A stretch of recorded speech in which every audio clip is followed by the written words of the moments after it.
hi, Mr. Abhishek. I hope you're doing well.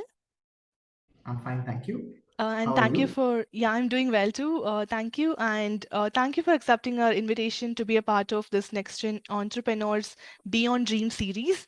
And today we are joined in by Mr. Abhishek Raju. He's a co-founder and head of SatSure. And to give a brief intro about his startup, SatSure is founded in 2017. They are an innovative decision analytics company. And they leverage the advances in satellite remote sensing, machine learning, and big data analytics across the domains like agriculture, banking, financial services, infrastructure, and also climate change mitigation. And they have their proprietary SatSure Sparta platform, which is an open innovation platform, which focuses on democratization of agriculture and also aids in networking of experts who volunteer and also amateurs. It's great to have you today with us, Mr. Abhishek, and we'd like to know about more about yourself and how you ventured into the startup journey. Please. Sure. Okay.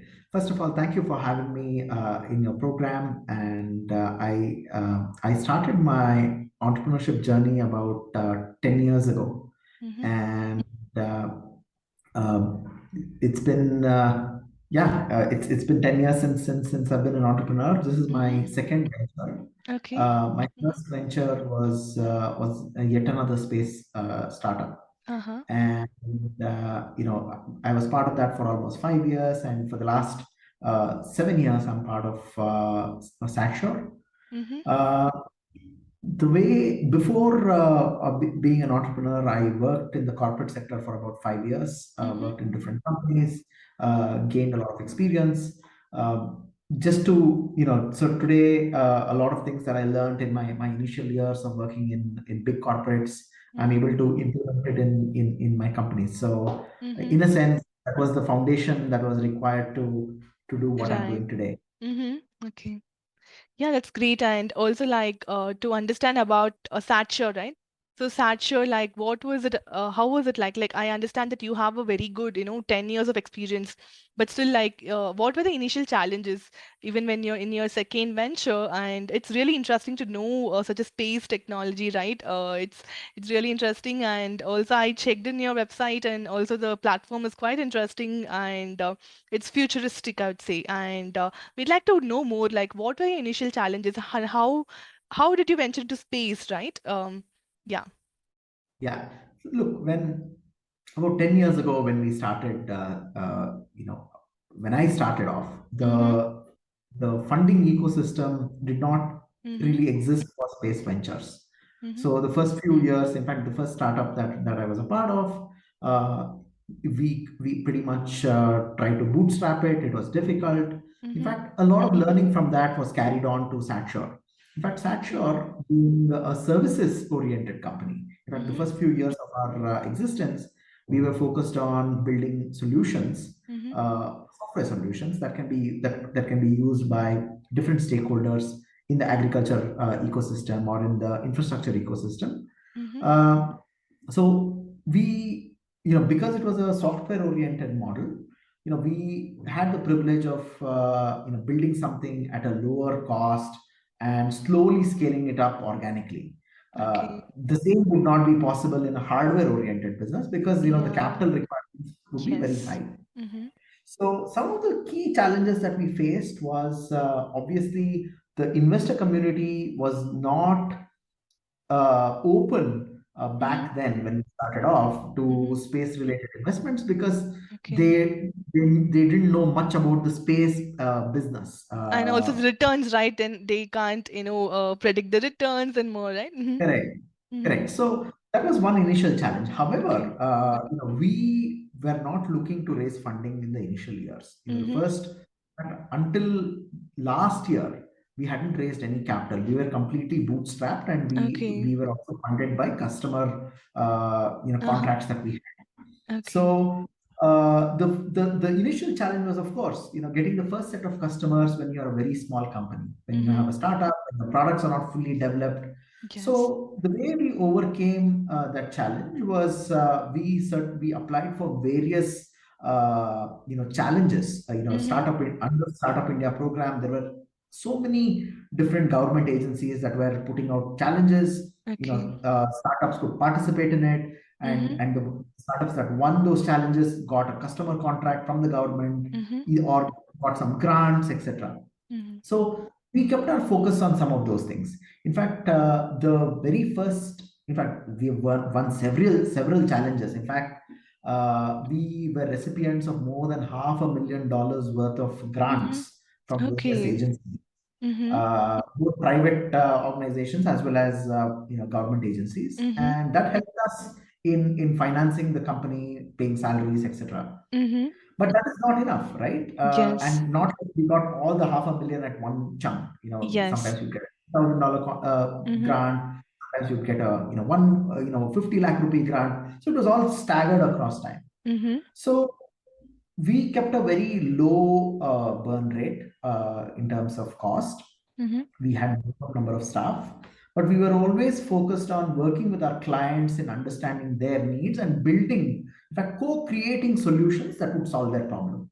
Okay. So that approach helped us become one very close to our clients. We Mhm. had very few clients, but we were very close to them, and they had Mhm. full trust in us because we were building something that Okay. would actually solve their problem. Mhm. So we didn't build something and say, here you go, you built something, why don't you buy Mhm. it? So we Right. sat with them, we understood their requirements, More personalized. understood Yeah, personalized to the exactly. client. Okay. So we completely customized our offerings to the needs of our customers, the Mhm. initial customers, Mhm. and that helped build the relationship, that helped build the trust, that also helped build revenue streams for us to start Mhm. growing.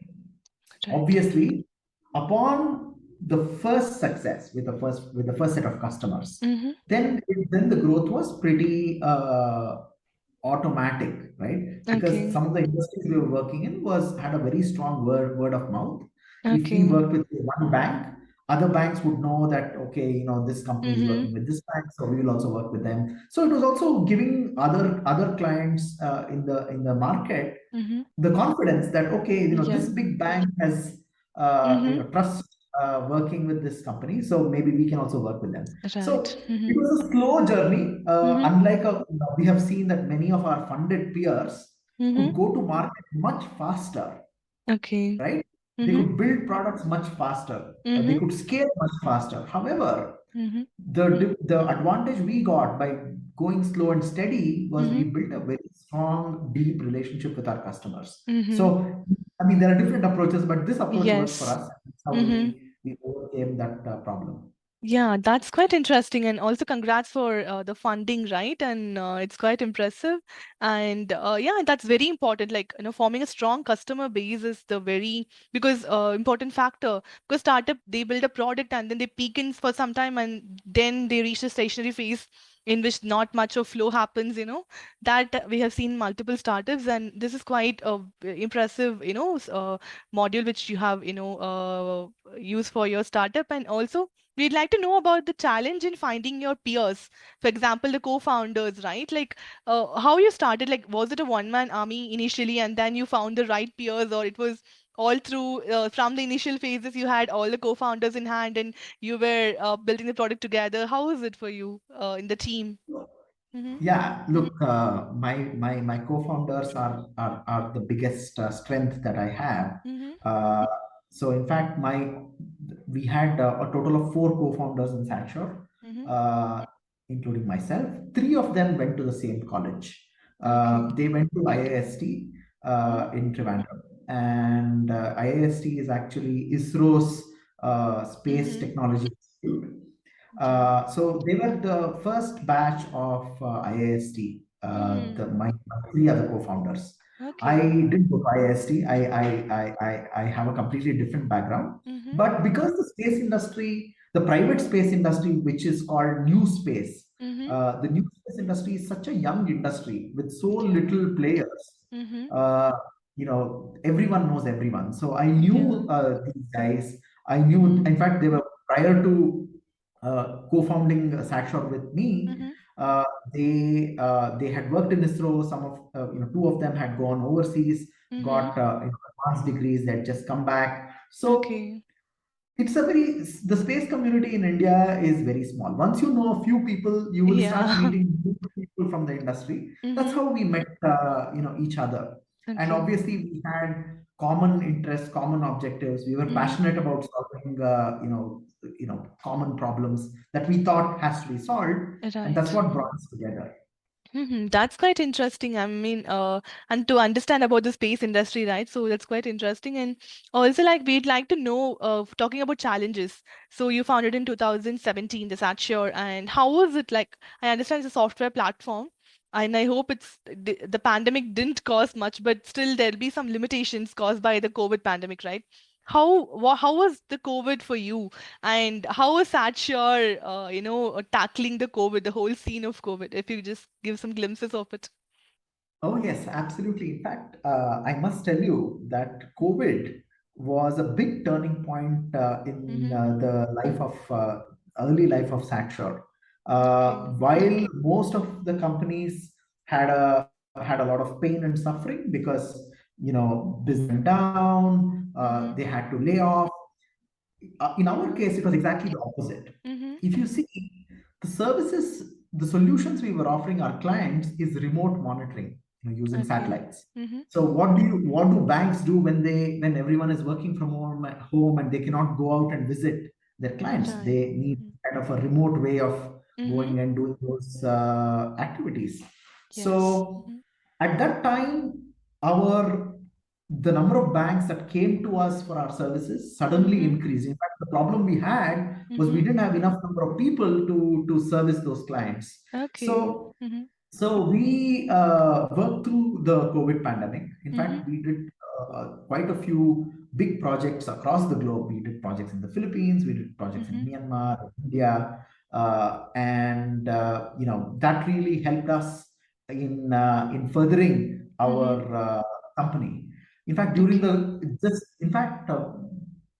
We started talking to investors in the middle of the pandemic, and they Mm-hmm. saw the potential as well, just like how our Okay. clients saw that they need us, Mm-hmm. and they started more and more engaging with us. Mm-hmm. Investors started to see that the traction build up, Right. Mm-hmm. and in fact I can proudly say that our team really worked very hard Mm-hmm. during the pandemic. It was also a learning for us. Suddenly we all were working out of an office, but now we had to Right. all work from home. Mm-hmm. Suddenly the workload had increased, more number Mm-hmm. of clients, we are talking to investors. Mm-hmm. So COVID was indeed a turning point for us in a positive sense, Mm-hmm. and it has brought us where we are today. We are a Mm-hmm. funded company with over 100 people. Before Mm-hmm. COVID, we were only about 25 people. Today, we Mm-hmm. are over 100 people and Mm-hmm. growing. And it really opened the imagination of our clients to Mm-hmm.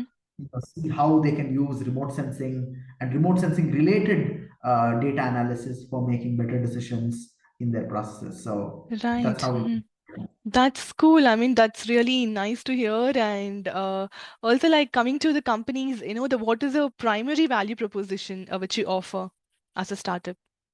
So the primary value proposition is very simple. Mm-hmm. So we started off as a remote sensing company. Today Mm-hmm. we have transformed from Mm-hmm. a remote sensing company into a decision intelligence company. What do I Okay. mean by that? So uh, if you see, remote sensing is nothing but image analysis, right? Mm-hmm. And what you will realize if you start looking at other competitors in this field is everyone can do image analysis, Mm-hmm. right? If you have an image, you run a bunch of algorithms, you get some output. That is Yeah. remote Mm-hmm. sensing, right? Mm-hmm. Because that activity has almost commoditized. Mm-hmm. We wanted to add value to our customers. We wanted to help our customers make better decisions, Okay. right? We Mm-hmm. didn't want to give them a report and say, here you go, we Mm-hmm. did a image analysis, this is the output. Okay. Now you try to figure out what you want to do with it. Mm-hmm. Instead, the approach we took was we understood the decision making challenges of our customers, Mm-hmm. what information is required when for Okay. making a certain decision, Mm-hmm. and we started converting our remote sensing insights into decision inputs that our customers could use. Okay. So Okay. Mm-hmm. that is the primary value proposition. We Mm-hmm. help our customers make the right decision Mm-hmm. at the right time using the right data. So Okay. that's our primary value proposition. Hence, Mm-hmm. our offerings are not like, you buy this service and you get this Yeah, it's output. not rigid or fixed. Like it evolves with the client's a need and more. Okay. Right. At a fundamental level, yes. But we also Mhm. have a few flagship products which are fully Mhm. productized and which is plug and play for our customers. Okay. But primarily what we do is we embed ourselves within the processes of our clients Mhm. and provide insights to our clients. In fact, a lot of our clients don't even know that these Okay. insights are coming from satellites, Okay. right? They Mhm. just get the information they need to make a decision. If I'm a Uh-huh. loan officer sitting in a bank, Right. I get an Mhm. application from a farmer for a loan. Mhm. I will just, on my application, see what he has grown, what was his past performance, etc. Mhm. Right? Okay. Uh, it is, whether they know that those insights are coming from satellite or not is irrespective. They are getting the Mhm. information they need to Mhm. make the decision when they have to make the decision. So it is Okay. also almost near real time because some Mhm. of these insights we generate are generated on the fly, which means Okay. if I'm a loan officer having Mhm. an application from a farmer, I can Mhm. press a button and get a report on the Okay. performance of that farmer. Mhm. So things like that. So that's why we are deeply integrated and embedded in the customer's,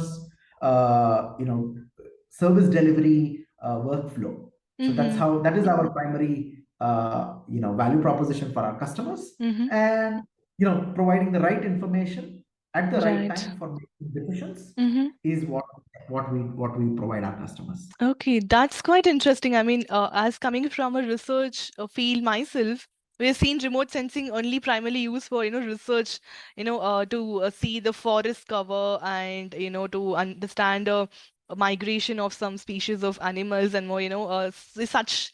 But when it comes to real life application, it's quite interesting. I mean, how it would help. It's quite an eye opener, and thank you for sharing about your the value proposition of your company. It was quite interesting, and I'd like to know, like, what was the most rewarding experience for you with SatSure from the day one till now? Like, what was the most rewarding experience? Mm-hmm. There are quite a few rewarding experiences actually. If you see, the work we've done has directly resulted in financial inclusion. What I Mm-hmm. mean by that is, we have enabled the processing and disbursement of more than 2 lakh loans to Okay. Mm-hmm. farmers, right? Mm-hmm. And to see that some of these farmers are able to get Mm-hmm. these loans. Mm-hmm. I'm sorry, just a correction. It is 2 million loans, not 2 lakh loans. Okay. So Mm-hmm. 2 million loans without increasing the risk of on the books of the banks. So Mm-hmm. we help our customers are banks, our customers are not end farmers who are looking for Yeah. loans, Mm-hmm. but we enable and empower our customers to disperse these loans Mm-hmm. to farmers that they could not have done before, that they could not have Mm-hmm. serviced before. So that was one Right. thing. Mm-hmm. Two, we have helped in assessing the damage of various natural disasters. Mm-hmm. Everything from a few years ago, there was a devastating floods in Kerala. Mm-hmm. Yeah. Our team worked day and night in monitoring the impact of those floods, Mm-hmm. helping the government in search and rescue operations, Mm-hmm. in enabling, again, all using remote sensing to Right. Mm-hmm. basically plan how do who do you rescue first, Mm-hmm. and where are the nearest hospitals and things like that. Right. Uh, Mm-hmm. so yeah, that's just one example. So Mm-hmm. whenever there have been flash floods and Mm-hmm. other natural calamities, we've been able to do very accurate and very quick assessments of the damage, Mm-hmm. which has been used by various stakeholders in Mm-hmm. making various interventions Right. Mm-hmm. for rescuing people, Mm-hmm. rescuing livestock, and helping people rebuild their lives Mm-hmm. post the destruction. Yeah, So I that's think quite. Mm-hmm. Yeah, so sorry. that has been most rewarding, to be Uh-huh. very honest. In fact, that one of the first problems we set out to do Mm-hmm. when we started SatSure was to enable efficient crop insurance in India, Mm-hmm. Okay. right? Mhm. And I can tell you with a lot of pride that we have successfully been able to demonstrate Mhm. what satellites can do in enabling efficient crop insurance. In fact, we've worked with quite a lot of crop insurance companies in India, Mhm. quite a few reinsurance companies in India and overseas, Mhm. and we continue to stay on the mission. We have grown much bigger than the one idea that we wanted to one problem that we wanted to solve, Right. but we Mhm. continue to improve on that, Mhm. and that's been the most satisfying thing. That's great. I mean, it's really, impactful on human lives and, livestock, and it's really interesting and great work, to you and your team. Congrats on it. And then we are really proud that an Indian startup, solving, local issues, which is quite interesting. And also we need more such players in the field, as you said, yeah. And we, as a, thank you for your time and for the conversation today. And we, as a end of the conversation, we'd like to take some two takeaway points for aspiring entrepreneurs and yeah, students who want to venture into space. Mm-hmm. Absolutely. Look, there are two ways you can become an entrepreneur. Either you Mm-hmm. can start something when you're still in college or right out of college, Mm-hmm. or you can go into the corporate world, get some experience, and then become an entrepreneur. Both, Right. there is no right or wrong way, Mm-hmm. right? Both has its own advantages and disadvantages, Mm-hmm. right? The advantage of trying something when you're still a student or when you're a fresh graduate Mm-hmm. is you can take risk.